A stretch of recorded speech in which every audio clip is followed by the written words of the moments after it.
What if the secret to a truly fulfilling life, a deep sense of purpose and well-being, wasn't found in modern self-help trends but locked away in an ancient Greek concept?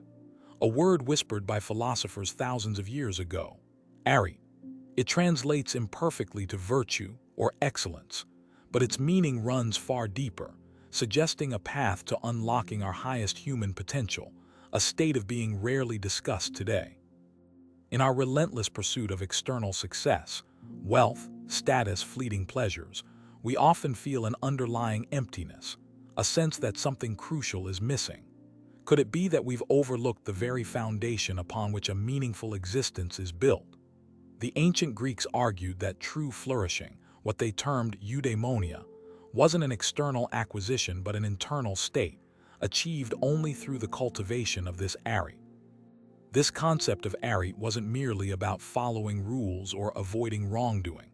It represented the pinnacle of human capability in every sphere, intellectual, moral, even physical.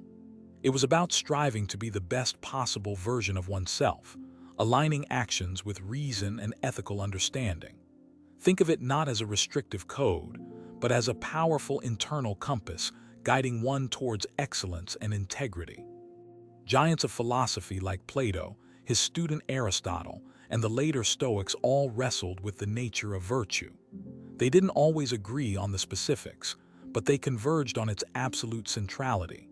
They identified core components, foundational pillars upon which a virtuous character could be built.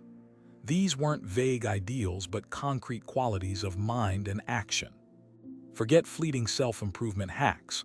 What if the path to profound personal growth lies in rediscovering this ancient wisdom? What were these foundational virtues they identified? How did they believe these strengths, qualities like wisdom, courage, moderation, and justice, could be deliberately cultivated, transforming an ordinary person into someone of exceptional character? So let's delve deeper into this potent concept, arete. In its essence, it signifies functioning excellently, fulfilling one's purpose or potential to the highest degree. For a knife, arete might be its sharpness; for a horse, its speed and strength.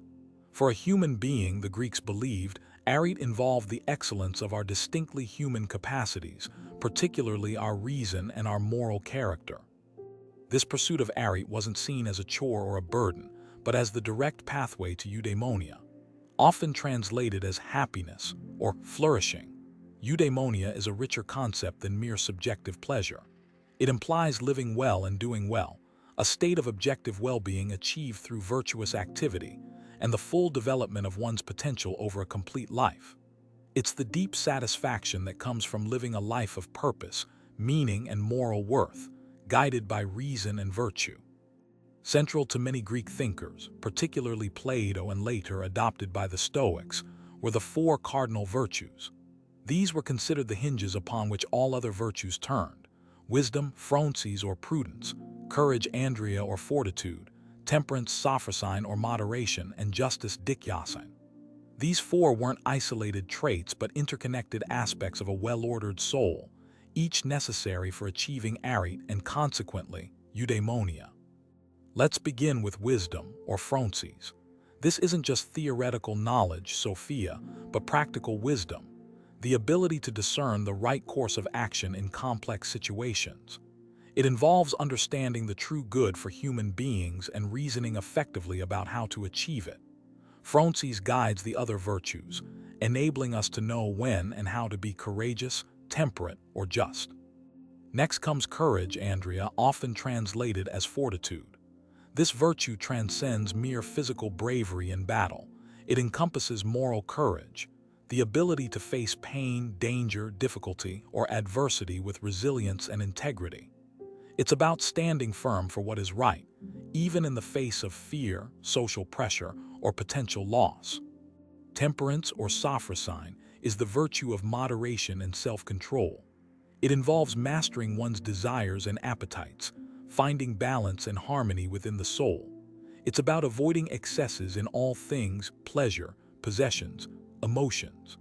Sophrosyne isn't about harsh self-denial, but about rational self-governance, ensuring that our desires serve our higher goals rather than controlling us. Finally, we arrive at justice dikaiosine. This is perhaps the most encompassing social virtue. In a broad sense, it means righteousness, fairness, and lawfulness. It involves giving each person their due, respecting the rights of others, and acting in accordance with what is fair and equitable within the community. For Plato, justice in the individual meant a harmonious balance of the soul's parts, where reason ruled, spirit supported, and appetites were controlled. Plato and the Stoics emphasized these four cardinal virtues as the cornerstones of a good life. They believed that through philosophical understanding and rational discipline, individuals could cultivate these qualities, bringing their souls into alignment with the good. The Stoics, in particular, stressed that virtue was the only true good, and that external factors like health, wealth, or reputation were ultimately indifferent, secondary to the state of one's moral character. Aristotle, while agreeing on the importance of virtue for eudaimonia, offered a nuanced perspective, particularly famous for his doctrine of the golden mean. He viewed virtue not as an absolute point, but as an intermediate state, a balance poised between two extremes, one of excess and one of deficiency. Each virtue, according to Aristotle, occupied this middle ground. Consider courage again through Aristotle's lens. The deficiency of courage is cowardice, failing to face what one should. The excess is rashness or recklessness, facing dangers unnecessarily or without proper judgment. True courage, the virtue, lies in the mean, facing the right dangers at the right time in the right way for the right reasons. It requires assessing the situation rationally and acting appropriately, avoiding both paralyzing fear and foolish bravado. Finding this golden mean isn't easy. Aristotle emphasized that it's relative to the individual and the situation. What constitutes temperate eating for an athlete differs from that for a scholar. Determining the mean requires experience, perception, and that crucial practical wisdom, phronses. It's about developing a sensitivity to the nuances of context and applying general ethical principles appropriately. How then did these philosophers believe virtue could be cultivated? It wasn't seen as merely innate or solely acquired through intellectual teaching. Aristotle famously argued that moral virtues are developed primarily through habituation ethos. We become just by performing just actions, courageous by performing courageous actions, temperate by practicing self-control. This emphasis on habit doesn't discount the role of reason. For Aristotle, habituation works best when guided by rational principle and practical wisdom. We need to understand why certain actions are virtuous and aim consciously towards the golden mean. It's about developing not just good habits, but also the right desires and emotional responses. Socrates and Plato, while acknowledging habit, placed greater emphasis on knowledge and rational understanding. For Socrates, virtue was knowledge specifically, knowledge of the good. He believed that no one intentionally does wrong. Wrongdoing stems from ignorance about what is truly good. If one truly understood the good, one would inevitably act virtuously. The Stoics offered another complementary approach. They believed virtue lay in living in agreement with nature, which meant living according to reason, as reason is the guiding principle of the cosmos and our own essential nature. Cultivating virtue involved understanding the rational order of the universe, accepting what is beyond our control externals, and focusing our efforts solely on what is within our control, our judgments, intentions, and actions, our inner state of character. So we see a convergence. Virtue requires understanding Plato, Socrates, consistent practice and habituation Aristotle, and aligning oneself with reason and nature Stoics. These aren't mutually exclusive, but rather different facets of the same complex process of character development. It involves intellectual clarity about what is good, emotional regulation to align desires with reason, and behavioral consistency to solidify virtuous dispositions into lasting traits. It's helpful to briefly contrast this virtue ethics approach with other major ethical frameworks. Consequentialism, exemplified by utilitarianism, judges the morality of an action based solely on its outcomes or consequences. The right action is the one that produces the greatest good for the greatest number. The focus is on the results, not necessarily the character or intentions of the actor.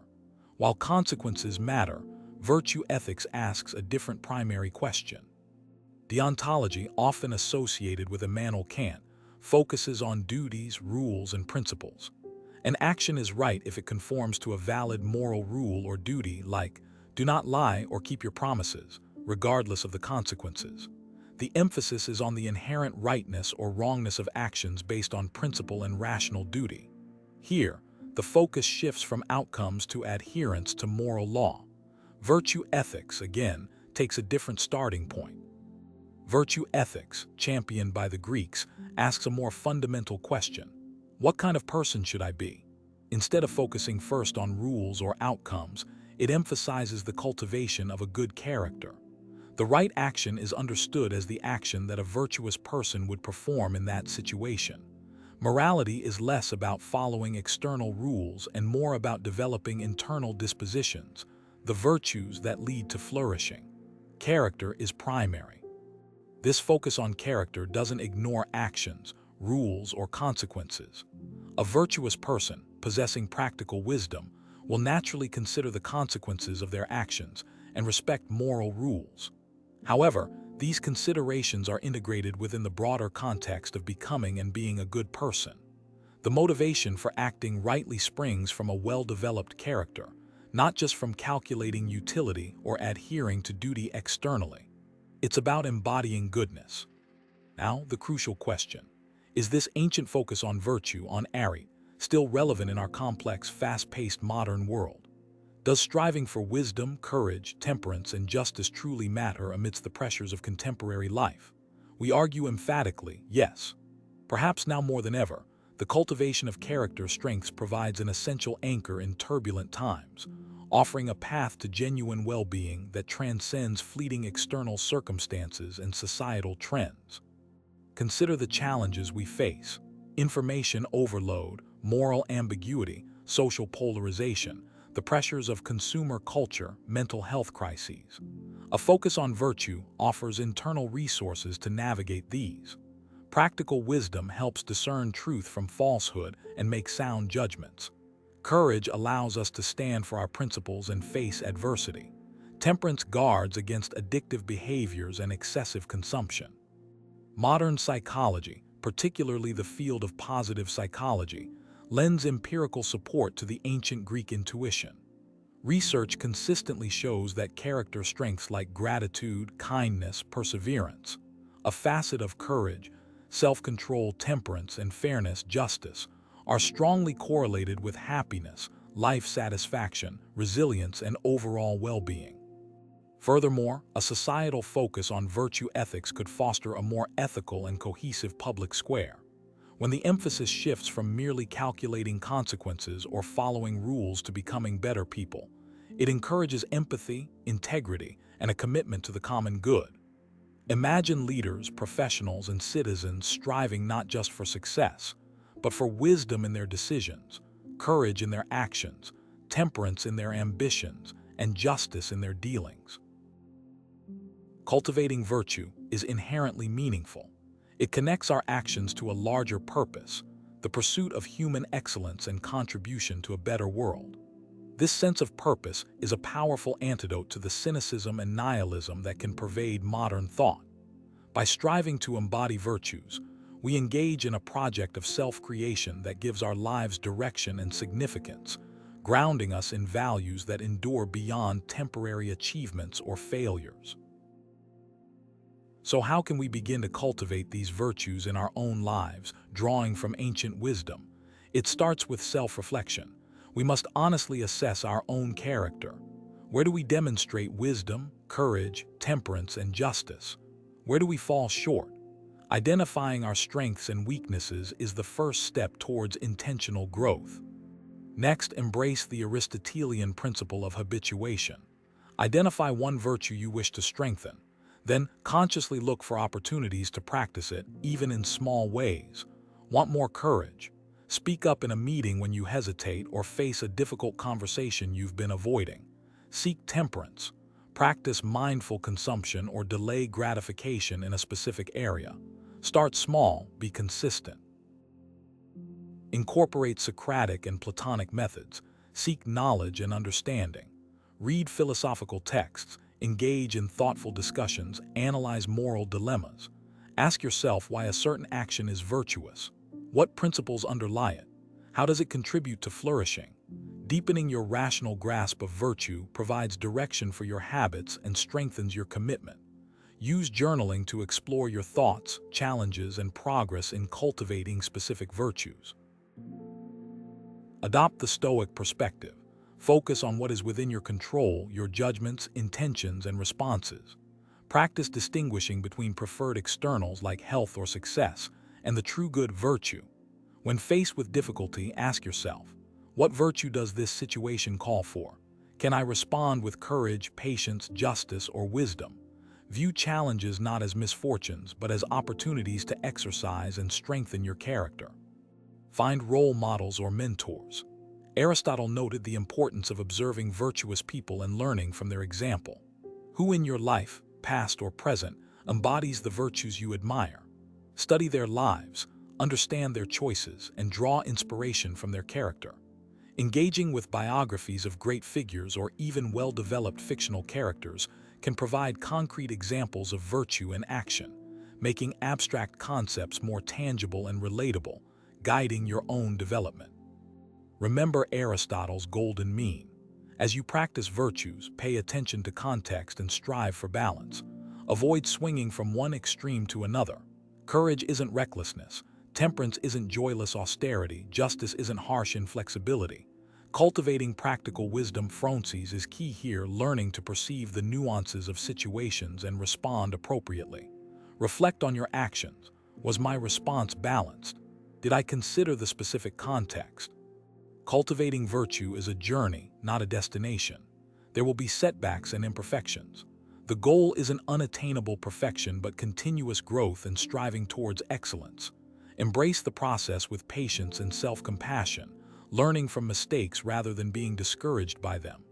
Each effort to act virtuously, however small, contributes to building a stronger, more resilient, and more flourishing character over time. The path itself holds profound value. In summary, the ancient Greek concept of virtue, or arete, presents a powerful framework for personal development centered on cultivating moral and intellectual excellence. It connects character directly to genuine flourishing, or eudaimonia. Key insights include the four cardinal virtues, wisdom, courage, temperance, and justice, as foundational pillars of a good character. These virtues provide a moral compass for navigating life effectively and ethically. Aristotle's golden mean reminds us that virtue often lies in finding a balance between extremes, guided by practical wisdom tailored to specific situations. This highlights the need for nuance, flexibility, and perceptive judgment in ethical living, moving beyond rigid rule-following. Virtue isn't static. It's a dynamic quality requiring constant attention and adjustment based on context and understanding. True excellence lies in this skillful navigation of life's complexities. The cultivation of virtue is an active process involving rational understanding, consistent habituation, and aligning oneself with reason and nature, as emphasized by Socrates, Plato, Aristotle, and the Stoics respectively. It requires self-reflection, deliberate practice, seeking knowledge, focusing on inner states, learning from examples, and striving for balance. It is a holistic endeavor engaging mind, emotion, and behavior in the lifelong project of becoming one's best self. Contrasted with ethics focused primarily on consequences or rules, virtue ethics centers on the agent's character. What kind of person should I become? This approach offers a compelling path towards personal integrity, psychological well-being, and meaningful living. It grounds morality in the development of internal strengths, providing a stable foundation for navigating ethical dilemmas and contributing positively to the world, relevant both personally and socially. This ancient wisdom remains profoundly relevant today. In a world often prioritizing external achievements over inner worth, the pursuit of virtue offers a timeless anchor. Cultivating character strengths like wisdom, courage, temperance, and justice provides the inner resources needed to navigate complexity, build resilience, find meaning, and contribute to a more ethical society. It shifts the focus from having more to being more, aligning with deep psychological needs for growth and integrity. Reflect now on your own life. Which of the cardinal virtues, wisdom, courage, temperance, justice, feels most developed within you? Which calls for more intentional cultivation? Consider a recent challenge. How might approaching it with a conscious focus on the relevant virtue have changed your response or the outcome? Where can you begin today to practice one small act aligned with the virtue you wish to strengthen? Think about Aristotle's golden mean. Are there areas in your life where you tend towards excess or deficiency? Where might finding a wiser balance lead to greater well-being? Is your courage sometimes closer to rashness, or does it border on timidity? Is your generosity well-calibrated, or does it lean towards extravagance or stinginess? Identifying these tendencies is key to finding the virtuous middle path suited to you. Consider the role models in your life or history. Who exemplifies the kind of character you aspire to build? What specific qualities do they demonstrate? How did they navigate challenges virtuously? Reflecting on their example can provide both inspiration and practical insight into how virtues manifest in real lives, offering concrete patterns to emulate in your own journey towards Arete. Ultimately, the pursuit of virtue is not about achieving a flawless state, but about engaging in the ongoing process of becoming a better human being.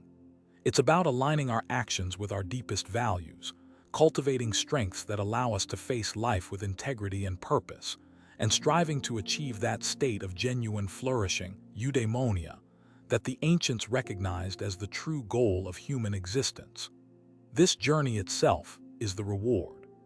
The wisdom of the ancient Greeks regarding virtue offers more than historical curiosity. It provides a robust and deeply human framework for ethical living and personal growth. By understanding Arete, the cardinal virtues, the golden mean, and the methods of cultivation, we gain access to timeless tools for building character, navigating challenges, and ultimately, constructing a life of meaning, integrity, and genuine flourishing. This pursuit requires conscious effort, self-awareness, and consistent practice. It asks us to look inward, to question our motivations, to refine our judgments, and to shape our habits deliberately. It challenges us to move beyond passive existence and actively engage in the art of living well, guided by the enduring principles of wisdom, courage, temperance, and justice. The potential reward is nothing less than the realization of our highest potential as human beings. So the question posed by the ancients echoes through the centuries, demanding our attention today. What kind of person will you choose to be? Will you drift passively, shaped by external forces, or will you actively cultivate the virtues that lead to a flourishing life? The path of Arete remains open, inviting us to embark on the most important journey of all, the journey towards a better character.